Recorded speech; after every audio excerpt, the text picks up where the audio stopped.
Hello everyone good morning all of you मु ध्रुवचरण गांधी तुम समस्त को पुणी थे स्वागत करुच्ची Gandhi digital e learning YouTube channel रे। तो आज आम आलोचना करवा +3 चतुर्थ सेमिस्टार 8 नंबर पेपर ओडिया लोक संस्कृति एवं लोक साहित्यर 2 नंबर यूनिट को आज आम आलोचना करवा। तो प्रथम वीडियो रे मु आलोचना करथिनी लोक संस्कृति एवं लोक साहित्यर संज्ञा स्वरूप एवं प्रकारभेद को आलोचना करा जायतिला। बर्तमान आम आलोचना करवा यूनिट 2 ओडिया लोकगीतर स्वरूप प्रकारभेद एवं विभिन्न दिग को आज आम आलोचना करवा। तो लोकगीतर स्वरूप प्रकारभेद एवं विभिन्न दिग को आलोचना करने को हेले प्रथमे आमको आलोचना करने को हेबो लोकगीतर संज्ञा एवं स्वरूप संपर्क प्रथमे आलोकपात करने को हेबो। लोकगीत क्या कहुए एवं लोकगीतर किपरि प्रकारभेद करा जायछि से विषय प्रथमे आलोचना करवा। तो प्रथमे लोकगीतर संज्ञा एवं स्वरूप को देखिबा। तो प्राक ऐतिहासिक काल रे आदिम मानव जांगलिक सुषमार प्राचुर्य मध्य जितेबाला जीवन अतिबाहित करथिला सेतेबेले सभ्यता एवं संस्कृति संपर्क रे से संपूर्ण अज्ञ थिला, संपूर्ण भाव से अज्ञ थिला। तो वृक्षर फल पुष्प थिला तार आहार एवं बल्कल परिधान करथिला से। तो अरण्यर से प्राकृतिक परिवेश मध्य से देखिला और आकाशर नीतिमा देखि पारिला, पुष्पर शोभ शुणिला, कोकिलर कुहुतान एवं भ्रमरर गुंजन से शुणी पारिला।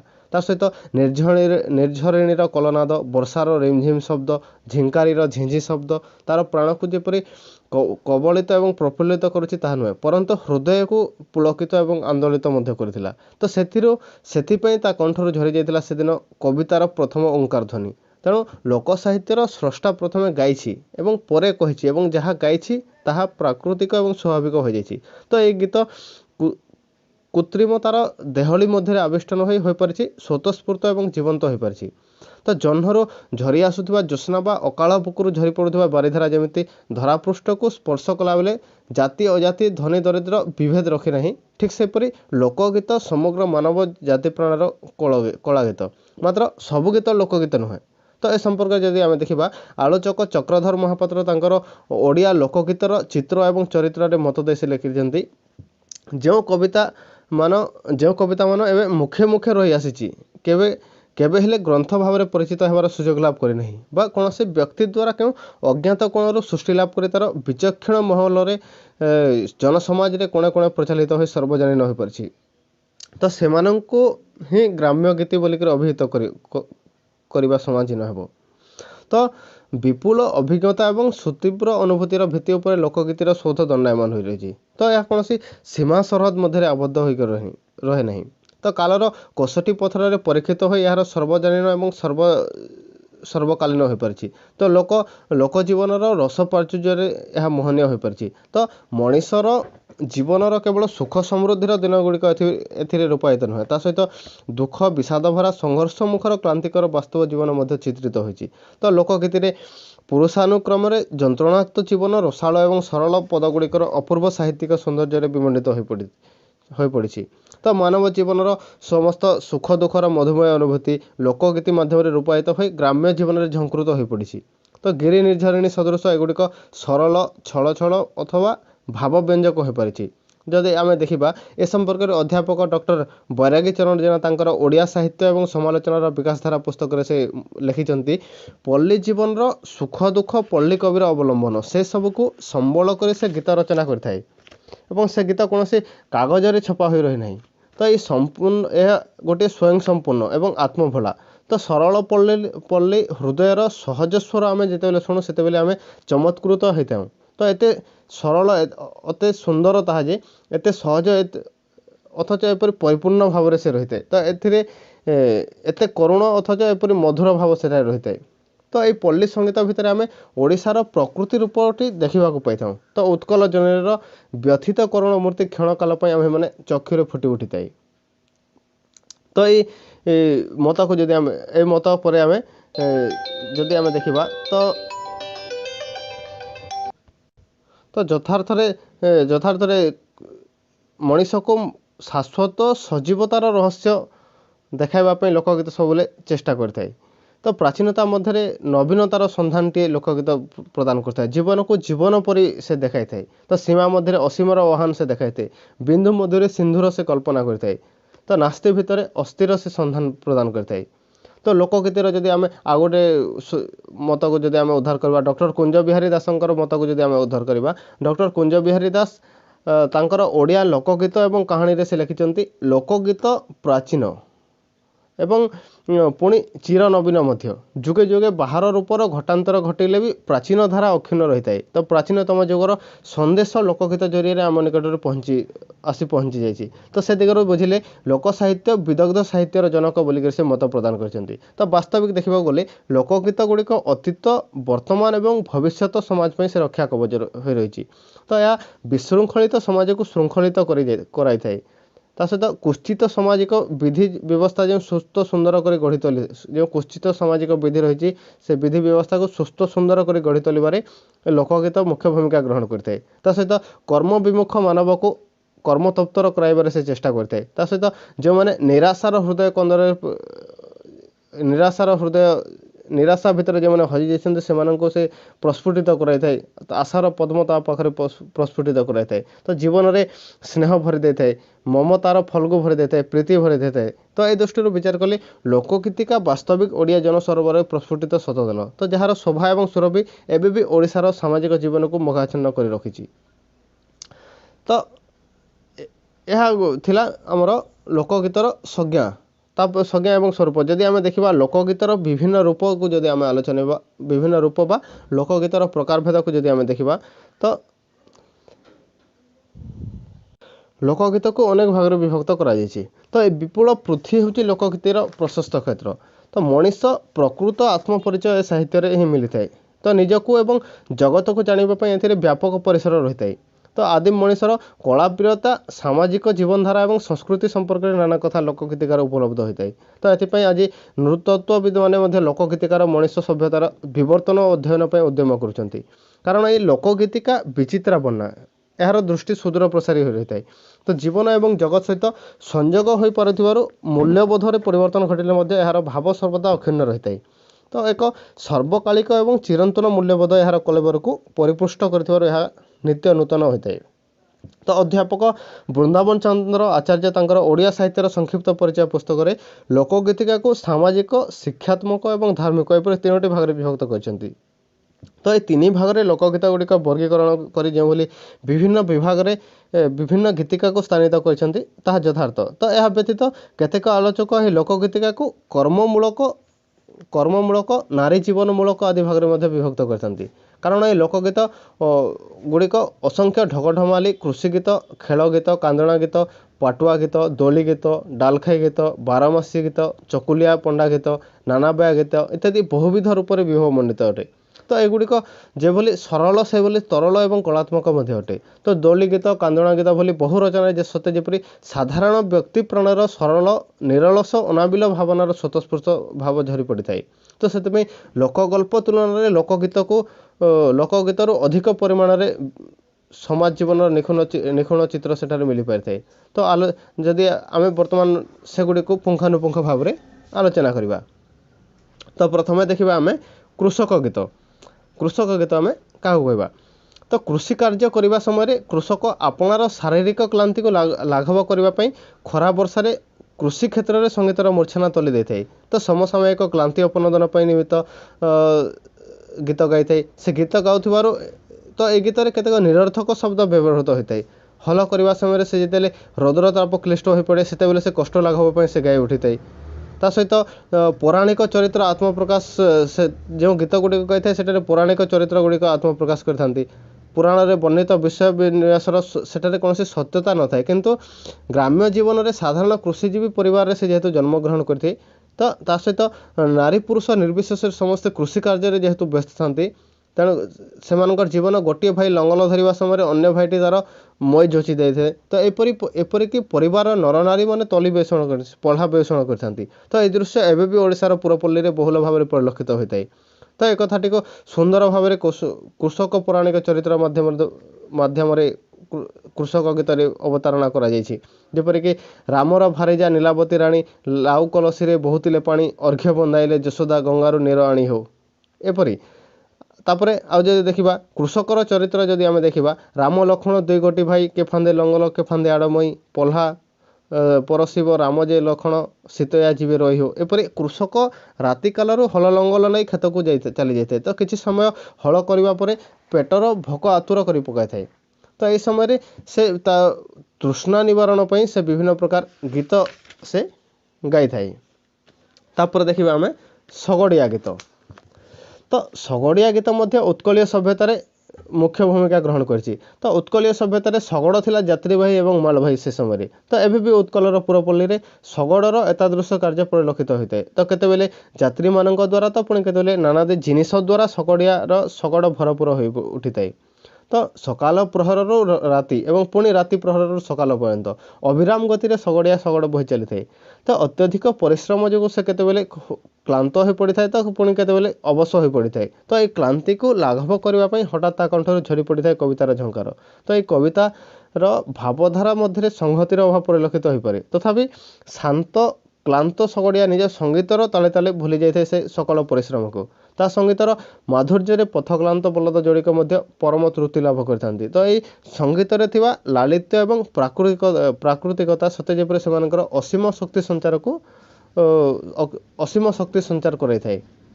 ଯେପରିକି ଆମେ ଉଦାହରଣ ସ୍ୱରୂପ ନେଇପାରିବା, ଦୂରକୁ ସୁନ୍ଦରତ ପର୍ବତମାଳା, ଗାଁକୁ ସୁନ୍ଦରତ ନଡ଼ିଆ ଗୁଆତାଳ, ବନ୍ଧୁକୁ ସୁନ୍ଦରତ ଦିଶଇ ଦୂର ବାଟ, ସିନ୍ଧୁକୁ ସୁନ୍ଦରତ ଲହଡ଼ା ଭଙ୍ଗା ଘାଟ, ସଭାକୁ ସୁନ୍ଦରତ ପ୍ରଧାନ ସାନ ଭାଇ, ଗୋଠକୁ ସୁନ୍ଦରତ ଦୁହାଲିଆ ଗାଈ, ଘରକୁ ସୁନ୍ଦର ଯେବେ ଲୋ ଘରଣୀ, ନ ଯିବୁ ବାପ ଘରର। ତ ଏପରି ଶଗଡ଼ିଆ ଜୀବନ ହେଉଛି ଏପରି। ତ ଦିବସ ରଜନୀ ପ୍ରବଳ ପରିଶ୍ରମ କରି ଅର୍ଥ ଉପାର୍ଜନ କରି ସେ ନିଜ ପରିବାର ପାଇଁ ସେ କଷ୍ଟ ସହିଥାଏ। ତ ଫଳରେ ଭଲରେ ଗଣ୍ଡାଇ ଖାଇବାକୁ ସେ ପାଇନଥାଏ କି ଭଲରେ ଖଣ୍ଡେ ପିନ୍ଧି ମଧ୍ୟ ପାରିନଥାଏ। ତଥାପି ଶଗଡ଼ ବାଇ ସେ ସଙ୍ଗୀତର ରାଗିଣୀ ସେ ସୃଷ୍ଟି କରିଥାଏ।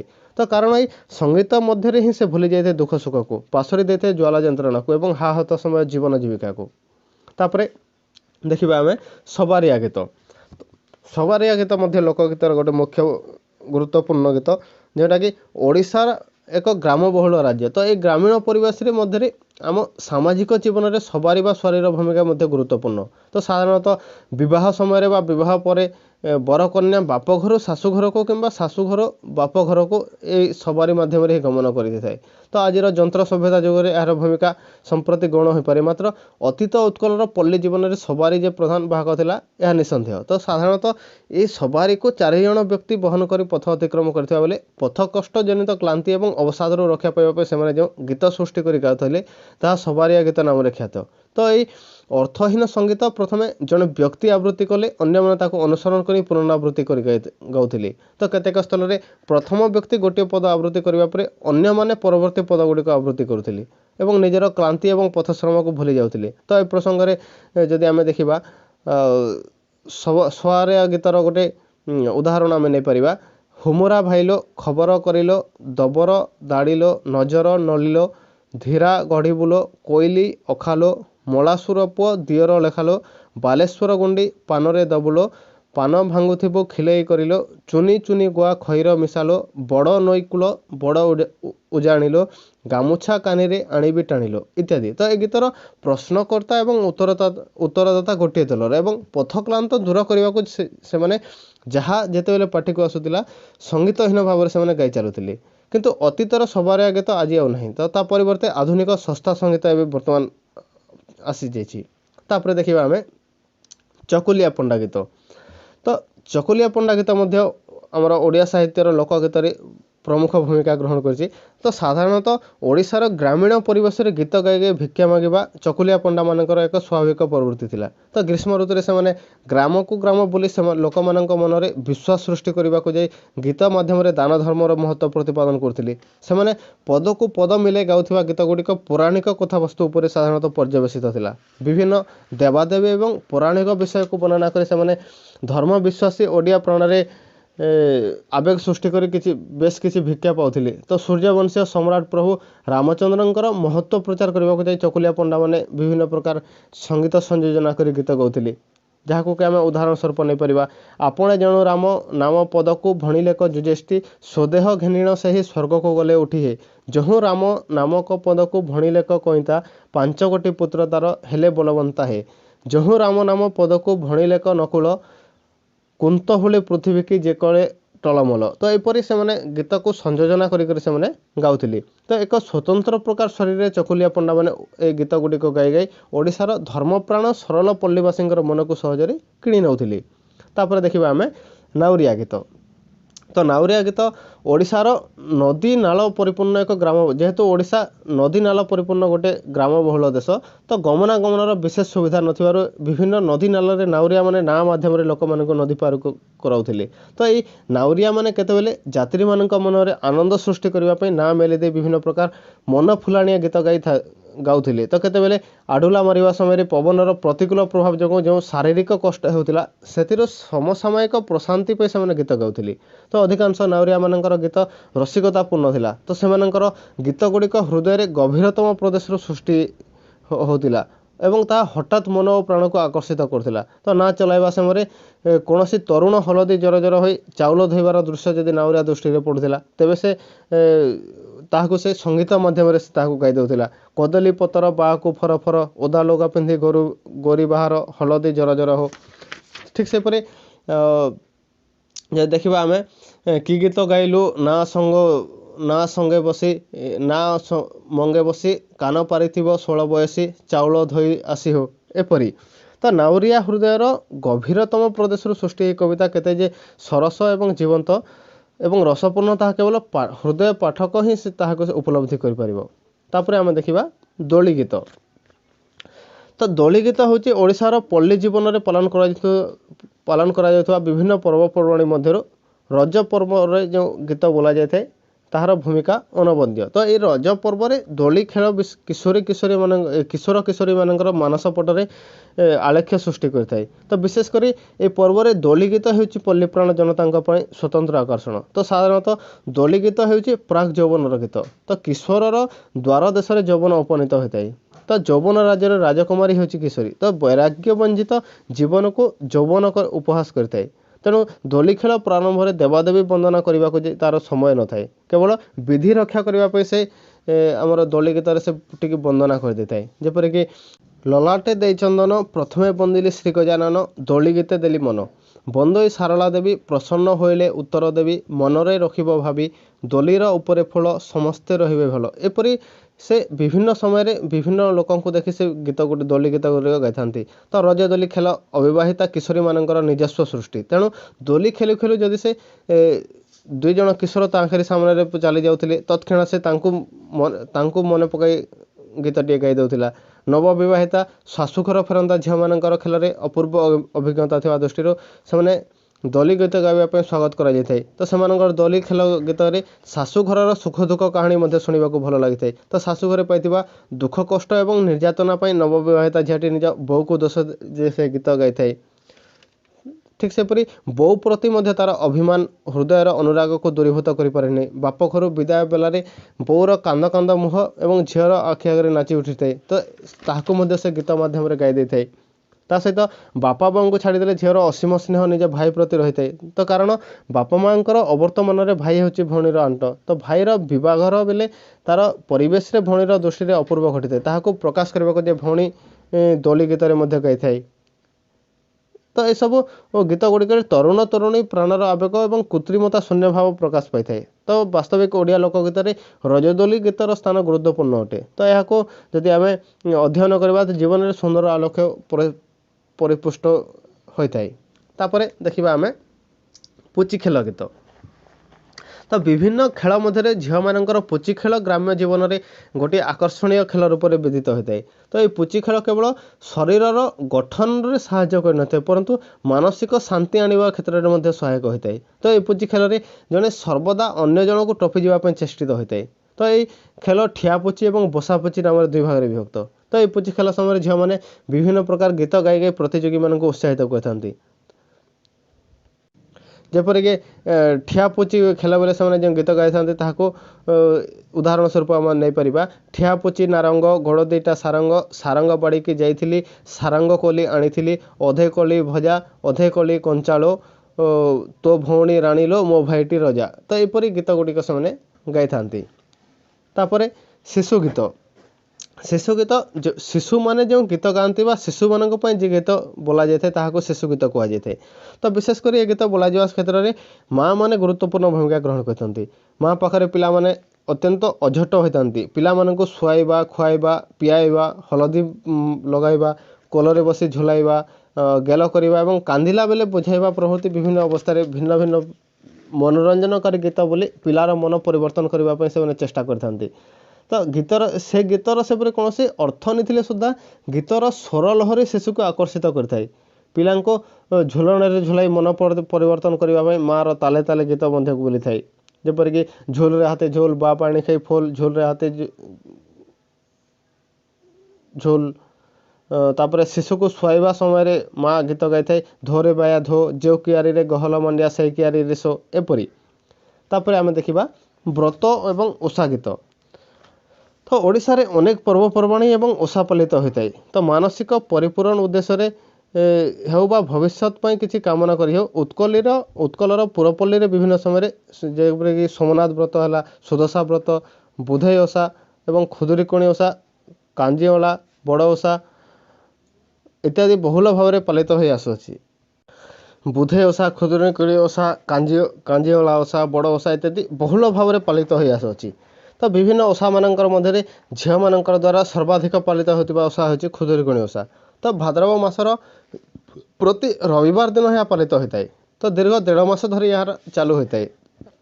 ତ ଖୁଦୁରୁକୁଣୀ ଓଷା ପାଳନ କରି ଖୁଦକଣାରେ ମଙ୍ଗଳାକୁ ସନ୍ତୁଷ୍ଟ କରି ହୃଦ ଛାଗଳ ଘରମଣିକୁ ଫେରି ପାଇବା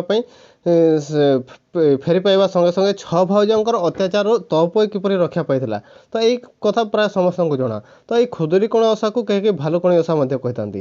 ତ এই ଓଷା ତଅପୋଇ ଗୀତ ବ୍ୟତୀତ ଗାଁର ଝିଅମାନଙ୍କ ଦ୍ୱାରା ପ୍ରତିଯୋଗିତା ଛଳରେ ମଧ୍ୟ ଅନେକ କୌତୁକପ୍ରଦ ଗୀତ ସୃଷ୍ଟି ହୋଇ ବୋଲାଯାଇଥାଏ। ତ ଏହା ଅଧିକାଂଶ ବ୍ୟଙ୍ଗାତ୍ମକ ହୋଇଥିବାରୁ ଏହାକୁ ସୁର ଧରି ବୋଲାଯାଉଥିବାରୁ ଏହାର ମାଧୁରୀ ଫୁଟି ଉଠିଥାଏ। ତ ଗୋଟିଏ ଦଳ ଅନ୍ୟ ଦଳକୁ ଆକ୍ରମଣ କରି ପ୍ରତିଯୋଗିତା ଛଳରେ ଗୀତ ଗାଇଥାନ୍ତି।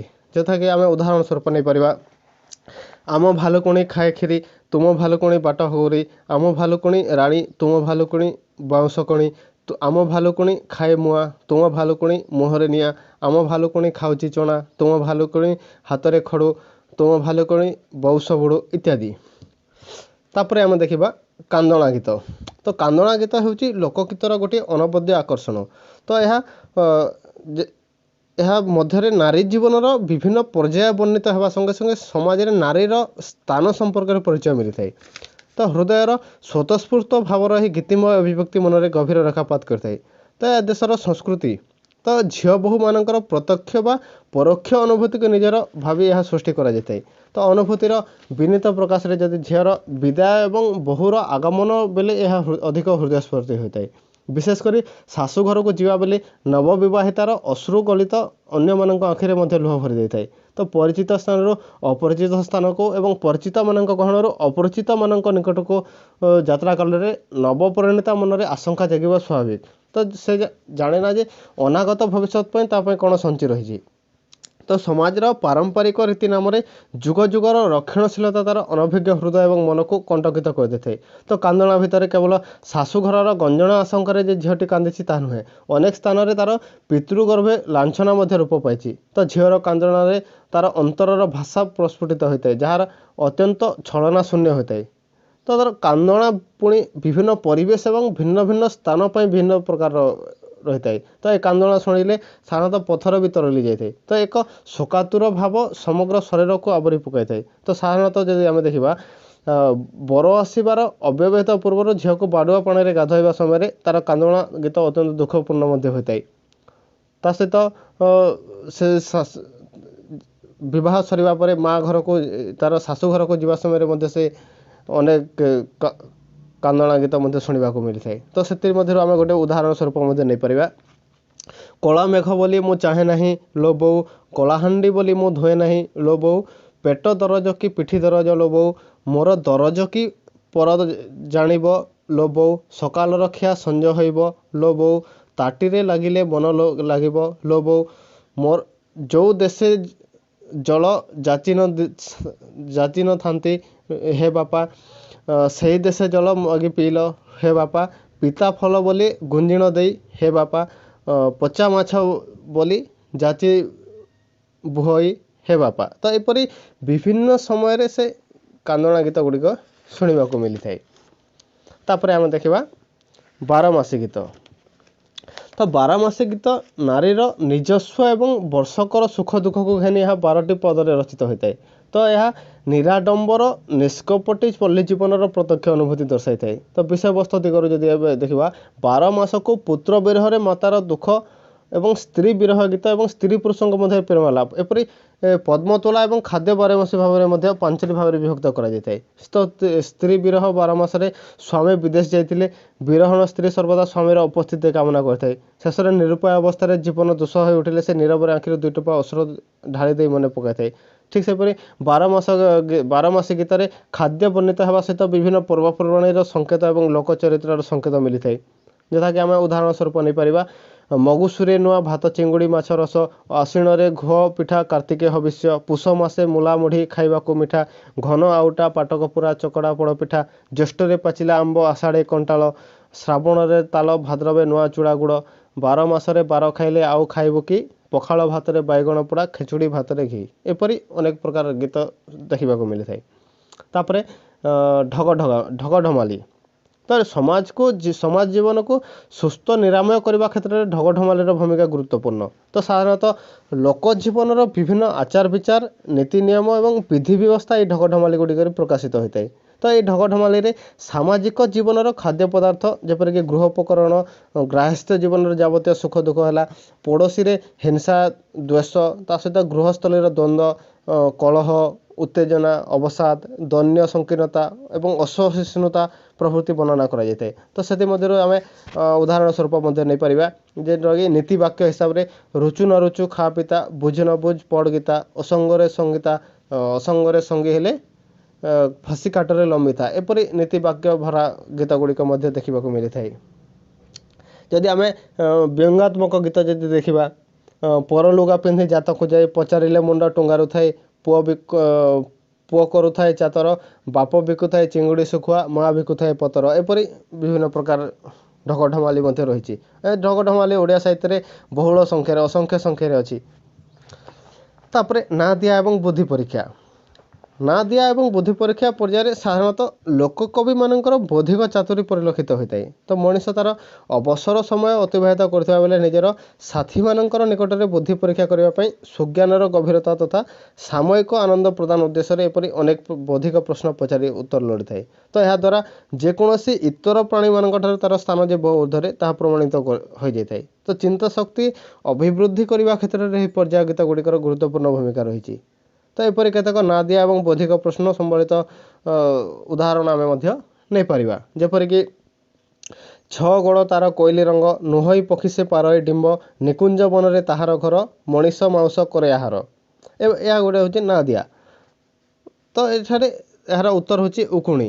ତ ଏପରି ନାଁ ଦିଆ ଓଡ଼ିଆ ସାହିତ୍ୟରେ ମଧ୍ୟ ଅସଂଖ୍ୟ ଭାବରେ ରହିଛି। ଯେପରିକି ଆଉ ଗୋଟେ ମଧ୍ୟ ଉଦାହରଣ ଆମେ ନେଇପାରିବା, ପୂର୍ବ ଗଳି ପଶ୍ଚିମ ଗଳି ଡେଇଁ ପଡ଼ିଲି ଉତ୍ତର, ଦକ୍ଷିଣ ଦିଗରେ ଦେଖି ଆସିଲି ଫଳ ଉପରେ ପତର। ତ ଏହା ମଧ୍ୟ ଗୋଟେ ନାଁ ଦିଆ। ତ ଏଥିରେ ଏହାର ଉତ୍ତର ହେଉଛି ସବୁରି। ତ ଏପରି ଅନେକ ନାଁ ଦିଆ ଓଡ଼ିଆ ସାହିତ୍ୟରେ ଆମେ ଦେଖିବାକୁ ପାଇଥାଉ। ତାପରେ ଚିତାକୁଟା ଏବଂ ସାପଖେଲା ଗୀତ। ଚିତାକୁଟା ଏବଂ ସାପଖେଲା ଗୀତ ମଧ୍ୟ ବିଶେଷ ପରିମାଣରେ ଆମର ଓଡ଼ିଆ ସାହିତ୍ୟରେ ଦେଖିବାକୁ ମିଳିଥାଏ। ତ ଓଡ଼ିଶାର ପୁରପଲ୍ଲୀରେ କେଲୁଣୀ ନାରୀମାନଙ୍କର ହାତରେ ଚିତା କୁଟାଇବା ବେଳେ ଏବଂ ସାପଖେଲା ପ୍ରଦର୍ଶନ କରୁଥିବା ବେଳେ କିଛି ଗୀତ ଆବୃତ୍ତି କରିଥାନ୍ତି। ତ ଏଗୁଡ଼ିକ ଯଥାକ୍ରମେ ଚିତାକୁଟା ଗୀତ ଏବଂ ସାପଖେଳା ଗୀତ ଭାବରେ ପରିଚିତ ଲାଭ କରିଛି। ତ ଏ ଉଭୟ ପର୍ଯ୍ୟାୟର ଗୀତ ଲୋକଗୀତର ଅନ୍ତର୍ଭୁକ୍ତ ମଧ୍ୟ ହୋଇଛି। ଯେପରିକି କେଲୁଣୀର ଚିତା କୁଟାଇବା ବେଳେ ଗୀତ ଆମର ସାପ କେଲାଇବା ସମୟରେ ପଦ୍ମତୋଳା ଗୀତମାନ ଗାଇଥାନ୍ତି। ତ ସେ ସାପକେଳା ଗୀତ ଗୁଡ଼ିକୁ ଆମେ ଉଦାହରଣ ସ୍ୱରୂପ ନେଇପାରିବା, କଂସର ଘରଣୀ ପଦ୍ମାବତୀ ରାଣୀ, ସେ କଲା ଧନତିରି ଓସାକି ଗୋବିନ୍ଦ ହରି, କଂସର ଆଦେଶେ ପଦ୍ମତୋଲି ଗଲେ ବନମାଲିକି ଗୋବିନ୍ଦ ହରି, କାଳିନ୍ଦୀ ହ୍ରଦରେ ପଶନ୍ତି ବନମାଲି, ଶ୍ରୀପଦେ ଦଂଶିଲା କାଲି କି ଗୋବିନ୍ଦ ହରି। ତ ଏପରି ଅନେକ ଗୀତ ଗୁଡ଼ିକ ରହିଛି। ତାପରେ ଝଡ଼ା ଫୁଙ୍କା ଗୀତ। ତ ଅନେକ ଅନ୍ଧବିଶ୍ୱାସ ଏବଂ କୁସଂସ୍କାର ପରିପୂର୍ଣ୍ଣ ଗ୍ରାମ୍ୟ ଜୀବନରେ ରହିଥାଏ। ତ तो डाहाणी लगे भूत प्रेत ग्रासीबा ज्वर हेबा आदि क्षेत्र में झड़ा फुंका कराଯାଇଥାଏ। तो से ग्राम्य जीवन में झड़ा फुंका जानिथिबा व्यक्तिंकर चाहिदा बेसी। तो पल्ली गीत संचयन में डॉक्टर कुंज बिहारी दास लिखिं डाहाणी लगिले गुणिया डाकी देह झड़ाइबा भूत भयभीत व्यक्ति को काटपाणी पेइबा भूत भयरू जात रोग फुंकी झाड़ीदेवा बण जंगल अंधार पथर एकुटिया यात्रा देहरे विभिन्न प्रत्यंग को विभिन्न देवता को समर्पण कर निर्भीक हो चलवा से कालर गोटे रीति थिला। तो मंत्र बल असाध्य साधित हो पारे बोली लोक मानकर विश्वास थिला।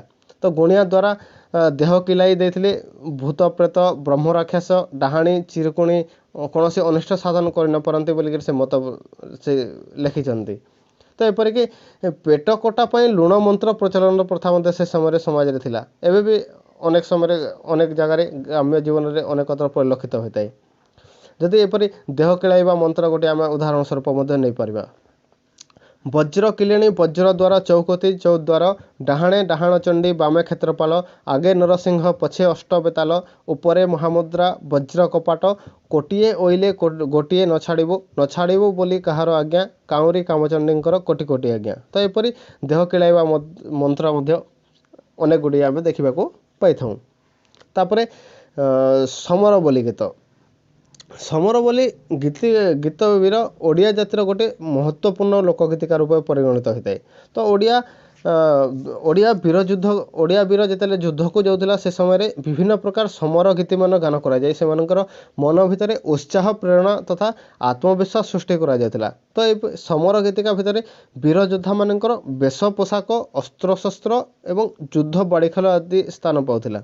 तो एठारे गोटे आम उदाहरण स्वरूप नहीं पारिबा आडमे आडबंध कंकणे कौपुनी हेलेटी धुमाधुमी हस्तमे रसबाड़ी चैतन्य सोदनी गजमे भीम तुड़मे तुम जानुमे जानुघंट बाहामे बाघमुही बाहुटी पादे पासरी कुन कुन बाजे सिंहा मेरिग कंधे विराजे अखंड विभूति कपोल कुसाजे मथा में खोलरी पाग कटिमे कटारी शिर में कलाटिपा सिंदूर सिरी। एपरी गीत गुड़िक समर गीति रे गा जाए। तो यह हूँ गोटे ए गीतटी साधारणतः योद्धा मानकर वेश पोशाक संपर्क में ए गीत कहुई।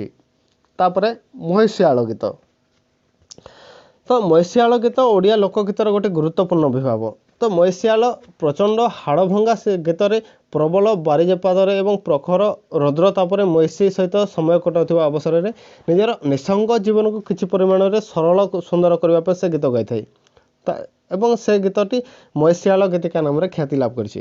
तो महिषी नहीं बुलुवा बेले आकस्मिक भाव कौन रमणी ता दृष्टिपथ रूढ़ है ता मन चहली उठी थाए। तो प्रति फलगुरे से आत्महरा हो उठी पड़ी थाए। तेणु प्रतीक्षामणि आपणार पत्नी स्नेह सराग को उपेक्षा कर से पड़ रही है महिषी गोठरे। तो पत्नी ठारू अनेक तात्सल्य शुणी तार हृदयर भाषा को बुझापी से सेमती अप्रस्तुत रही है। जेपरिक आम उदाहरण स्वरूप आम नहीं पारिबा महिषियाल गीतर गोटे चिता कुटाइलु ओठरे कालिया चिता कुटाइलु ओठे जहा लगे चिता कुटाइलु बेहेरा रही महिषी गोटे टिकी टिकी धान लंब बिहान नई पड़ी छुईवाकू तोते जग नहीं बिल गौड़े स्त्री जंघ छुईवाकू। तो यपरी अनेक गुड़े तात्सल्य भरा महिषियाल गीत आम देखा पाई था ओडिया लोक साहित्य। तापर आम परवर्ती भिडियो गुड़िक आलोचना करवा लोकगीत समाज चेतना किपर रूप परिग्रह लाभ करथिला से विषय टी आलोचना करवा एवं ओडिया लोकगीत जगन्नाथ चेतना किपर प्रभाव विस्तार करछि। ए दुईटी विषय को आम पुंखानुपुंख भाव में आलोचना करवा।